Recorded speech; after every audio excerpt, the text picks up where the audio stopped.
What's for dinner? 2 words, dirty rice. Hello everybody, welcome to Dad's Cooking. I'm Dad. Like always, cooking should be fun. You should be able to relax when you're cooking, so grab yourself some relaxation juice and let's get going. Let me take a quick pull off of this. All right. Now, dirty rice is one of my favorite dishes because it's kind of like what's in the fridge plus beef. So take a look here. I've got all kinds of veggies and whatnot. We'll go through it as we go, okay? We're gonna start off with about a pound of raw beef, ground beef, okay? If you have leftover burger patties or something, you can totally use those. You just don't need to prep them the same way I'm about to. But if you're starting with hamburger meat like I have it, this is an 80-20 split, so 20% of this is fat. In the store, it's a ground chuck, okay? So that's what I like. I think it has the best flavor, but you know, that's what I'm going for if you want to follow along with me. All right, so we're gonna season our beef. All right, of course, let's start off with some salt and pepper. Some salt, make sure you get this thing all over the place. You don't need to worry too heavily about salting it, at least for this particular dish, because I have these sausages and they're gonna be salty too, but I wanna make sure everything has at least a little bit of salt in it. I'm gonna go for some black pepper. This is probably my favorite spice. I know it's kind of boring, but I mean, name the dishes that you've ever had that did not have black pepper. There aren't very many.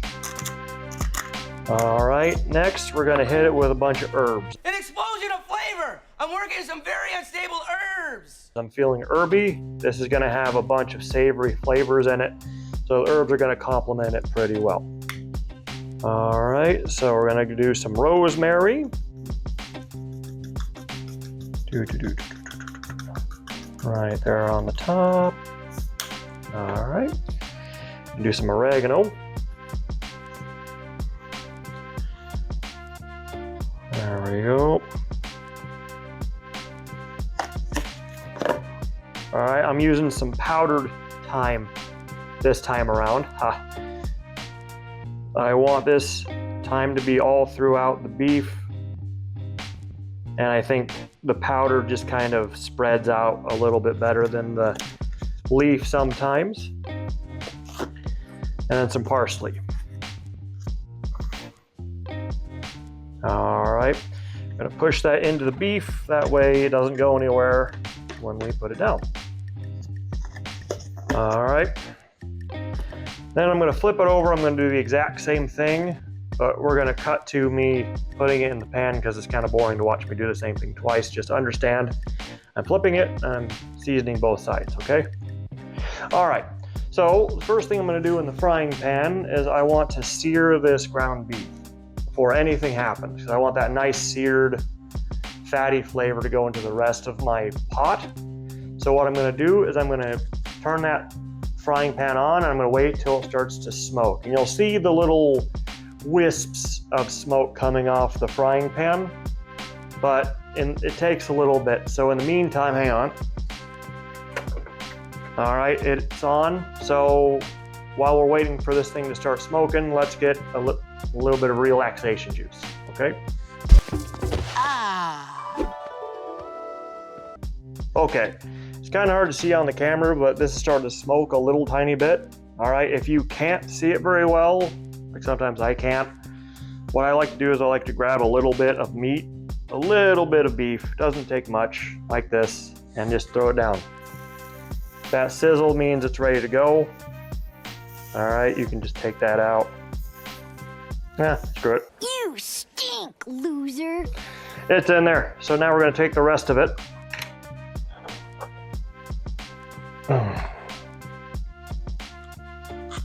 There we go. And we're gonna toss it all in there at once. Alrighty. And we're gonna wait there for about a minute or so until it gets a nice crust on the bottom of it, and we're gonna flip her over, all right? I want that beef fat to be in this whole thing, and that'll make the beef taste way better. All right, this thing's been going for about 45 seconds to a minute. Depending on your stove top, it might be a bit different, it might be a bit longer or shorter. But let's take a look and see what we got. Oh yeah, that's a beautiful crust we got down there. That is a wonderful crust. So now we're gonna just kind of let it cook a little bit more. It won't even take as long as it did the first side because it's already quite warm, all right? Then what we're gonna do, we're gonna take this beef, we're gonna put it over here on put it over here on this plate, okay? Because I don't need both sides to be quite as cooked. I'm looking for the fat and I'm looking for that brown crust. That's just gonna taste really good. It's gonna be like meat sprinkles. All right. Pour all these out.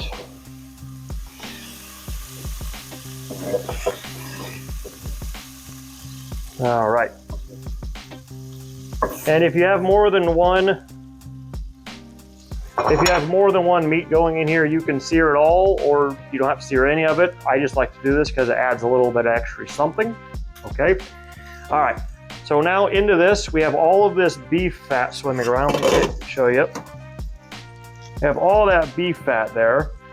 That's going to make all of our vegetables taste that much better. So while this is sitting here, I'm going to add a couple more things. All right, this week we had some bacon, and I recommend if you do some bacon, do not throw away the fat, collect it in a bowl or something. That's just gonna make everything taste so much better. On top of that, we're gonna throw in a little bit of olive oil.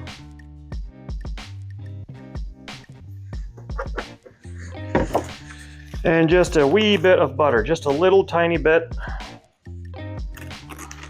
Just a pat of butter like this. There we go. Be very careful because that does splatter because that butter likes to splatter. All right.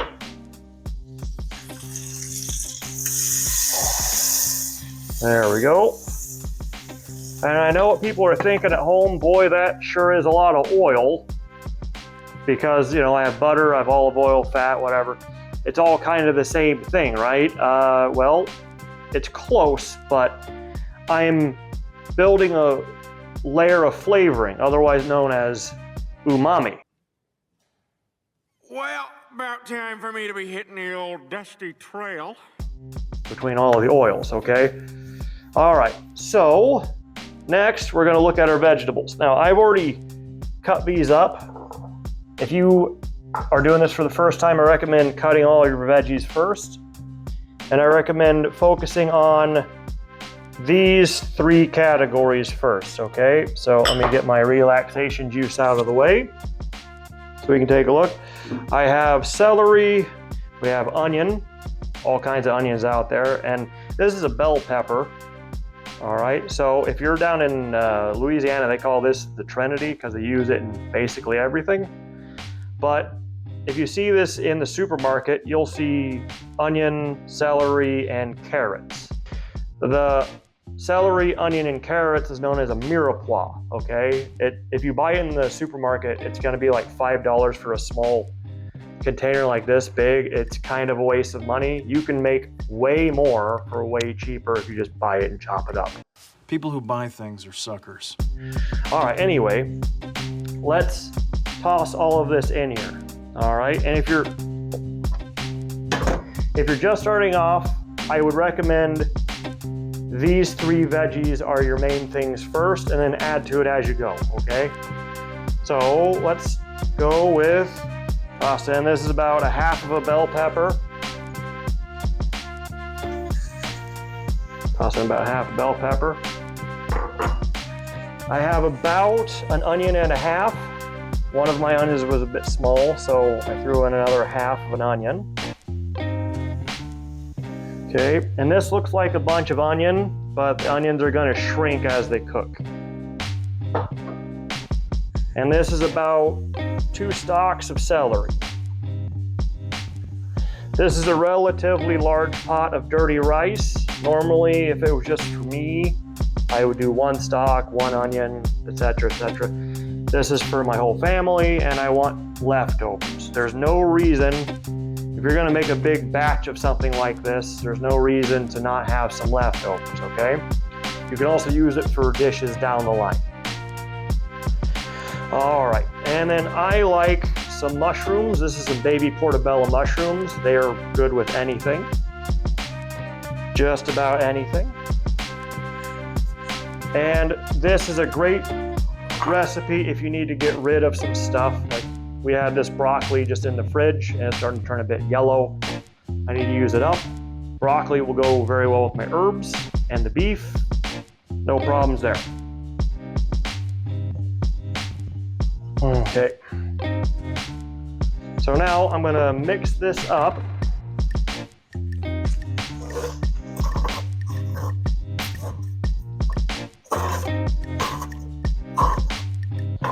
I'm gonna mix this up in the frying pan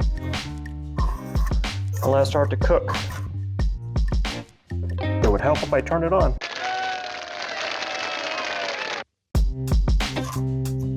There we go.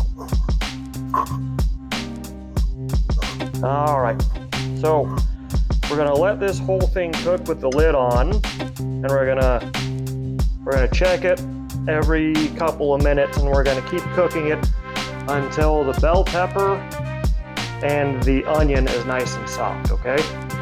So I'll see you when this is nice and soft. In the meantime, go relax. This is life.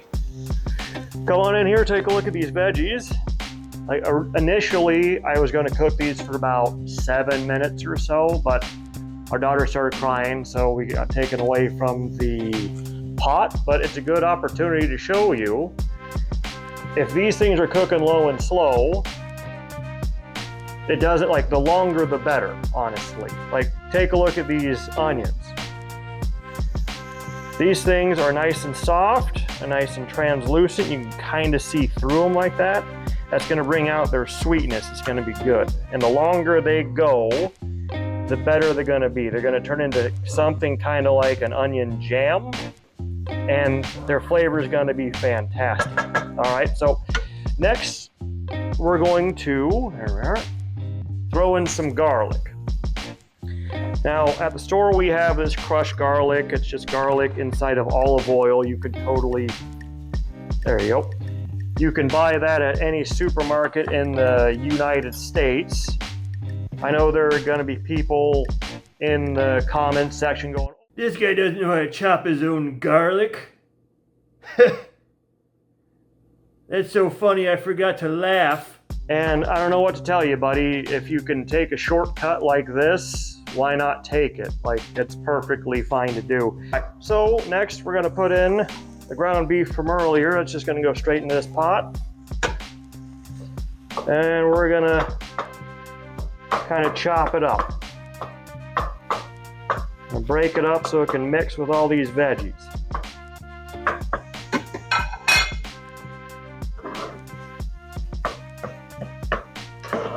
There we go.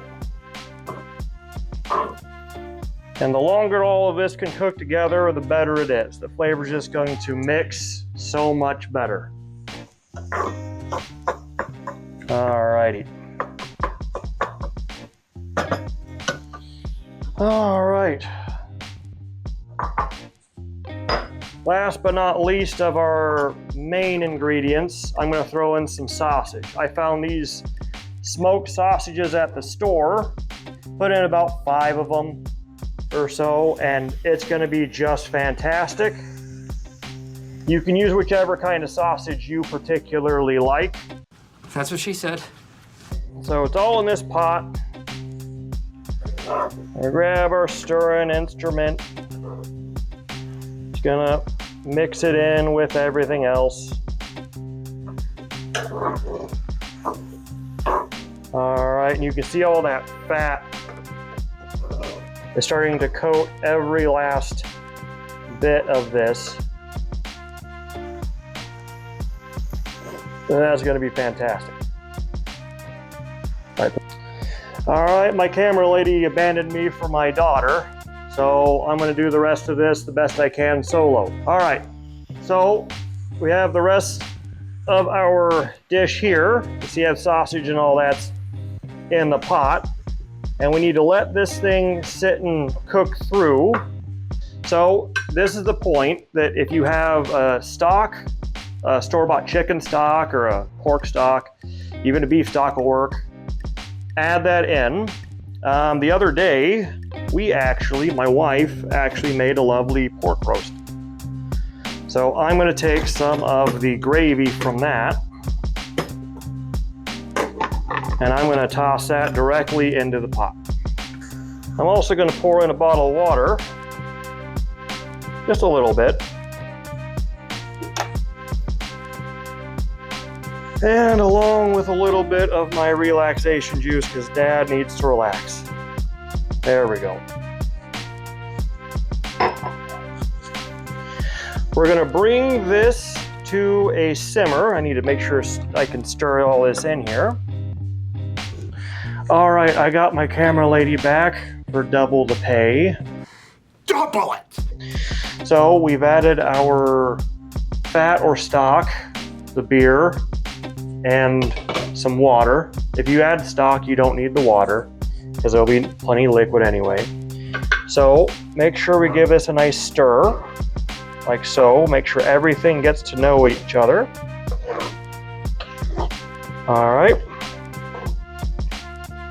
There we go. And you don't need to cover everything with the liquid. We're gonna get this up to a medium-low heat, and when that starts to bubble through, it's going to braise the meat, it's going to tenderize it, it's going to add some flavor to everything, okay? We're going to put this lid on here for about, I'd say, 15 to 25 minutes. If you go on lower heat, you can even go up to like a half hour, up to 45 minutes. The longer you let this cook, the more intense the flavor is going to get, okay? So I'll see you guys in about 15 to 20 minutes. Let me get my relaxation. Good. All right, so we're back. Everything's cooked through, but now is the time to taste for our seasoning. Grab a clean spoon, get in there. He tastes it and tastes it, then tastes it some more. That is hard to do with the mask on, but very good, very good. And lastly, we're going to add our rice. So we got our rice. I made this last night. You can use whatever leftover rice you'd like to. All right, don't worry about it. If you wanted to do raw rice, you'd have to add it in and then kind of bake it in the oven. That would let the stock absorb into the rice as it baked. It would take way longer. I would say it'd add another 40 minutes to an hour to your bake time. This is just a way that you can save a little time on your own, okay? And you don't have to make your own rice. I know stores have their own like pre-made rice. That'll totally work. Find the rice that you like, that works best with your ingredients, okay? And just try that out. All right, so that's good enough there. We're gonna mix this all in.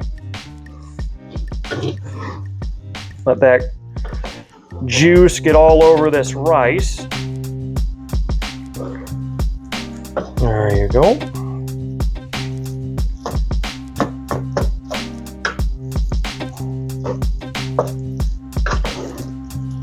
And now it's only a matter of waiting.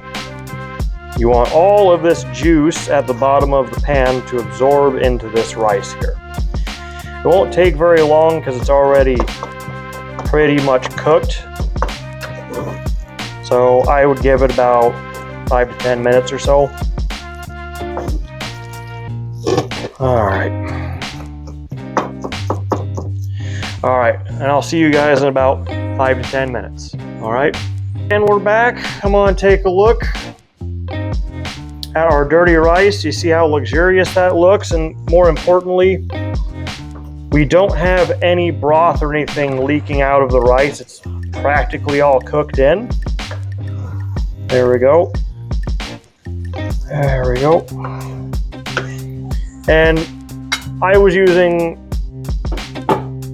hamburger meat that I got at the store and sausage I got at the store, but you can use whatever you'd like in dirty rice. All right, every area of the world has their version of dirty rice.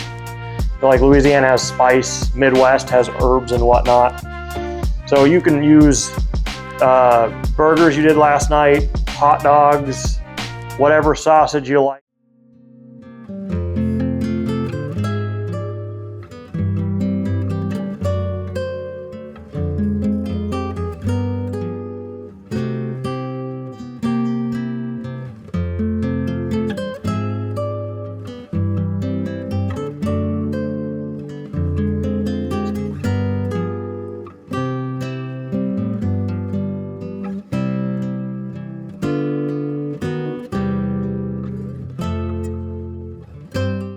If you got some chicken from yesterday, you did the sweet barbecue, throw those in there, all right? So, whatever you want, try your thing. There's no such thing as leftovers, it's only pre-cooking. Remember that, all right? So, this is done. I'm gonna plate it up and we're gonna take a taste of it, all right? Here we are. There is our dirty rice, more Midwestern style. And let's top it with a little bit of green, why not? There you go, how good does that look? All right, the green I got from Sam the cooking guy. He's one of the best. Please go check him out. I'm gonna put a link to one of his videos down below. Please give him a follow too, he's pretty awesome, all right? But the important thing isn't how this looks, it's how does it taste. So let's give a shot of that. Gotta be careful though, it's pretty hot. Let's see here, gotta get some sausage, a little bit of ground beef. This is going to burn my mouth, but it's worth it.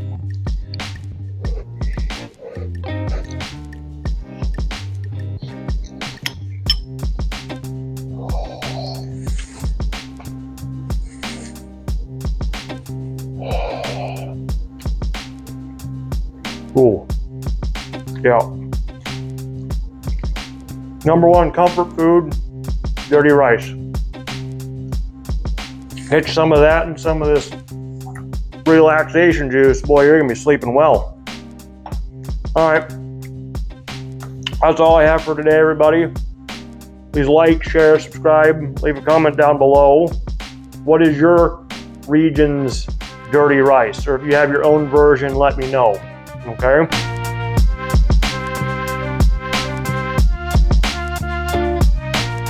You just pull stuff out of your fridge, throw it in and make a dirty rice. I want to hear about it. And then I kind of want to taste it.